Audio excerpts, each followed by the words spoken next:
Štovani gledatelji, dobar dan. Dobrodošli u još jedno izdanje Prigodna prodaja. Danas imamo prigodu prezentirati novo digitalno DVD remasakrirano izdanje pod naslovom Elvis G. Kurtović priča viceve o drugu Titu. S nama u studiju je i nazočni, topli pozdrav. Bilježimo se sa štovanjem. Za početak, Elvise, ako mi dopuštate, uzeo bih malo slobode pa bih izdvojio par nekih crta iz vaše karijere, ali imam dojam da se ovdje radi o nekako kruni vaše karijere. Pa pričanje viceva je najteža umjetnička forma. Evo vidite, Hollywood se tek sad priprema za veliki spektakl. Robert De Niro i Jim Carrey pričaju viceve o muji i suli na engleskom. A mi smo 60. godina to tako krenuli, pionirski.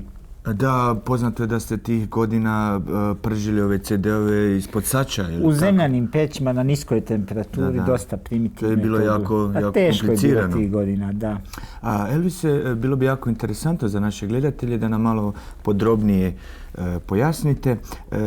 Kako ste se dovijali, kako ste dolazili do tih viceva? Pa, tada autori viceva nisu imali internet kod danas. Danas autori viceva nalaze to na web sajtovima kao što su hahaha.com, www za jebiga ba.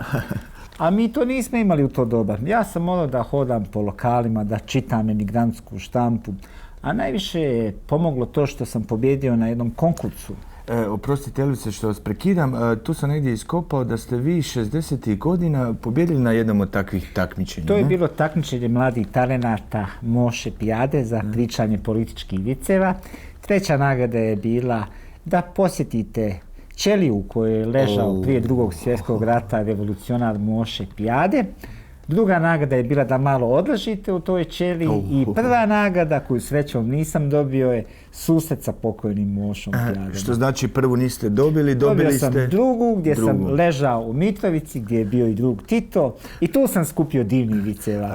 Elvise, jednom sam negdje pročitao vašu anegdotu kako ste vi Pa mi smo pomoću Mozove abecede kucali na zidove, na ove vodovodne cijevi, tako da i onda ste se krišom smijeli, ne? Stažari nas nisu, znali su da se mi smijemo, ali nas nisu nikad uhvatili. No, Elvise, idemo dalje.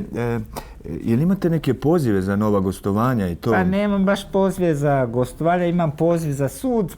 Naime, tužilo me udruženje za zaštitu lika i dijela druga Tita, neovlašteno sam koristio, to vidite kakva su vremena došla. Ali Elvise, ako vi morate ponovno u zatvor zbog kršenja tih autorskih prava, to znači da će biti ovih novih viceva. Pa jeste, to je točno, da biće viceva. A teme će biti ove... Pa ove savremene, ne znam šta već naleti u zatvoru, možda gej populacija, šta je već danas aktualno, vidjet ćemo. Elvise, najsrdačnije vam se zahvaljujem. Hvala. Zato što ste izdvojili malo vremena za nas.